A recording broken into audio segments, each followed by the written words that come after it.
To the Point with Michael Williams. Good morning, welcome. Artificial intelligence and our future. It's a hot topic right now, one all of us need to pay attention to. This is not the stuff of sci-fi, it's reality. Because the ways it can help us and the challenges it poses are breathtaking.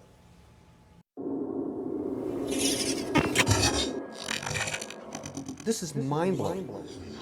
Are we becoming obsolete? It's really scary. It's the stuff of great science fiction. Now, walk into Alan Crowetz's world and you learn about artificial intelligence of a tamer sort coming to real life. So my world's blowing up about this, but there's this thing called ChatGPT. It's artificial intelligence. It's a computer that has been trained so well, it can write and do things better than most people can do it. Crowetz is CEO of Infostream. He introduced me to ChatGPT and its cousin, DALL-E, an AI with an artistic flair. Show me a monk going through a purple portal. The stroke of an art brush gives way to the click of a mouse, and there you have it, monks and portals. Computers analytical, I get. Computers creative? How the heck do you get creative? OpenAI, the brains behind these AI marvels, had them digest hundreds of millions of articles from science to philosophy to art. This is a real threat to a lot of jobs. Artificial intelligence is teaching computers to think like humans do, to reason, to draw their own conclusions, to come up with unique concepts. Can this AI help me with tax questions? It can. Can it help me with accounting questions? It can. Can it help me if I'm stumped writing a paper for school or for my next newscast? It excels at that. We asked ChatGPT to create an outline about ethics and morals. It quickly did. Not only is it writing this article, but look, it's giving me references, including page numbers. Anybody can write a paper with references incredibly well, an A+ paper, in seconds. That would have taken months for a student to write. How do you know that the student actually learned something or that a computer program did it? Some experts worry that advanced artificial intelligence could someday be capable of outsmarting humans and making decisions that are not in our best interest. Interesting points there. And by the way, everything my twin just said are words, thoughts, if you will, that came straight from the AI we introduced ourselves to. When they release this thing to digest the entire internet, or industries like accounting or law, it is going to be scary powerful. For a while, a lot of the white-collar jobs out there and blue-collar jobs will use this as a very powerful tool.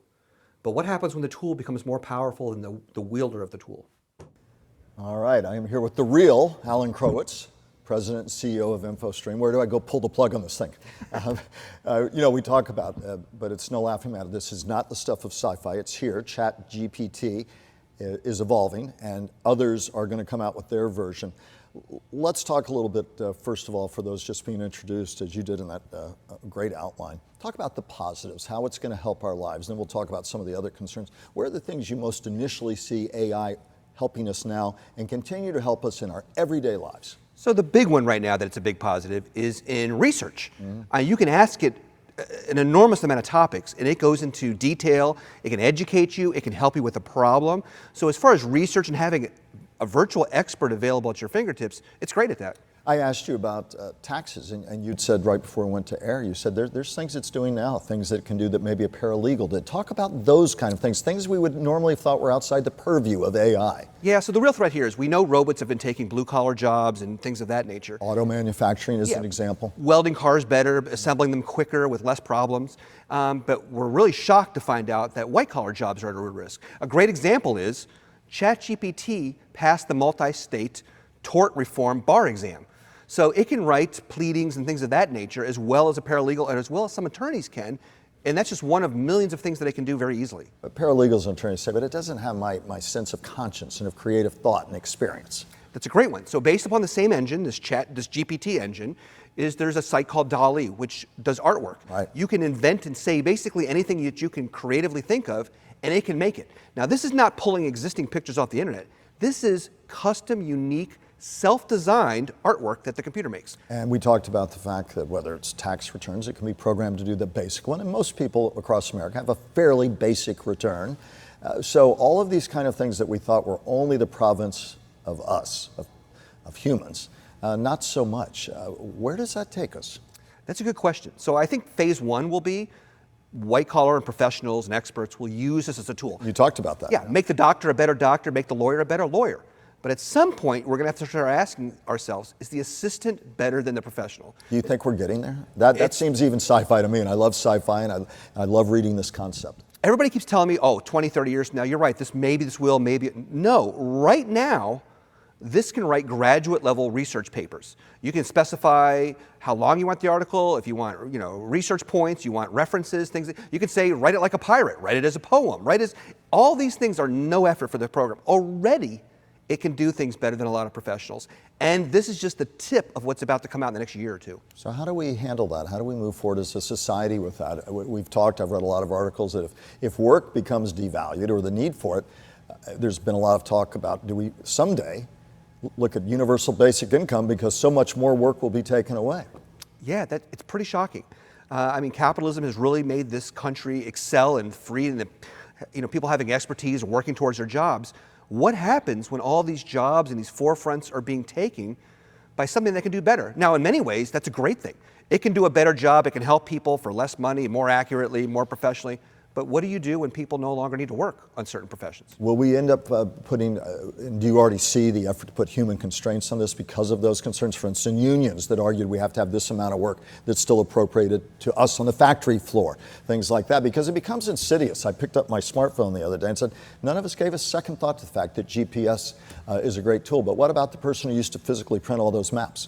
What about the translator device that puts language teachers out of business? We don't think about it. It sort of comes on upon us and more quickly with technology changing faster and faster. But these are real things, and AI is all of what I just described on steroids. Yes. In every industry has done this before. When cars first came on the market, the horse and buggy manufacturers fought it tooth and nail. I'm sure lighting people, lamps and things when electricity came out. All these times throughout history, there's been a new dramatic change in technology that has shaken the world. But this is a pretty nuclear one. That's a strong term, nuclear one. It changes not just one area. This is not a new tool for doctors to use or a new tool for paralegals to use. This works in every industry. We had an example where someone from your office came in and said, write me a script about a play. And I thought, it's never going to. And next thing we know, it's spitting out what he said was a good script. It wasn't bad. What safeguards do we put about it? An answer to people who say, well, listen, it may do a lot of things, but it's still programmed with information that was put in it. 500 million articles at a first go around. It could, as you said, if it could digest the whole internet, who knows what happens. But at the end of the day, when I posed a question to it, it said, I'm not sentient, I don't have a conscience. But if it can approximate that, are we headed that way? It seems that way. So because AI is the ability for it to learn and take concepts and learn. That's exactly it. That doesn't give it a conscience. You think we'll get there? Yes. Now that's not close. In my personal opinion, that is not that close. But this is the beginning of the trend to head that way. So the program, very interesting, like a baby, like an infant. The more information you feed it, the more articles that you let it access, like the internet or thousands or millions of research articles and whatever out there, it dramatically increases its ability to adapt and to learn that information. And what we're doing right now with the ChatGPT, which by the way, your viewers can go to that site for free and use this tool, your feedback and you asking questions makes it even better. And there are big players involved in this. Like Microsoft and others, Google's trying to ramp up its efforts. These are big players with untold billions to invest in this kind of stuff. Yeah, imagine if you were in the taxi industry 5 years before Uber came out, and you can go back in time and tell that person, hey, wake up. For 100 years there have been taxis. There's a real threat coming here. That's what's happening now. How do we AI-proof our jobs? What would be your advice to somebody who says, I want to make sure I have a job? To me, I've always said to people as I talk about this with friends, make sure you're in a forward-facing, people-leaning work. But is there a way to AI-proof your job? I think people need to really start asking that question. I don't think the toothpaste can be put back in the tube. Just like when electricity came out or when cars came out or whatever, it's a matter of time. No matter how much people want to stop it, it's coming. But start paying attention to what it can do, where it's strong at, where it's weak at. Like you said, people-facing type skills. That's where you want to be looking at for your career. You're asked about AI all the time. What is your bottom line message to people about what it is, first of all, and where it's going, and how we leverage it for positive good? So right now, I think this is an amazing tool. People are panicking. There's a lot of fear out there about this, legitimate fear in many ways. But this is an enormously powerful research that can advance medicine and law, all these amazing areas.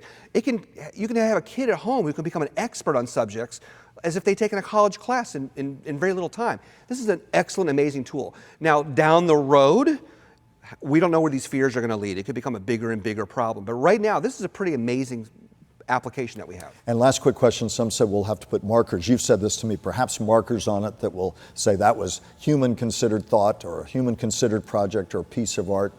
You see those constraints already starting to build. We're hearing about that. Yeah, people are panicking about it. If it enters an art competition and wins, how do we know a computer did it? If a paper's written, how do we know that the human being wrote that paper or the ChatGPT?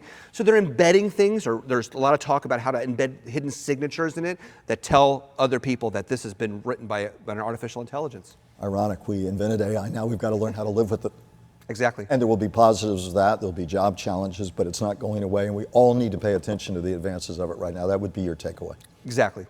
Alan Crowetz, President and CEO of Infostream, we appreciate it. It's been an eye-opening look. I got a lot of feedback on this one. It's something all of us, wherever you live, whatever you do, you, your kids, your grandkids, it's part of our lives, and it's going to redefine the debates we have, the discussions, who we are, and where we've been, where we're going. Thanks much. Thank you. The free state of Florida, as the governor puts it, wants to put the brakes on an African American studies class. Next.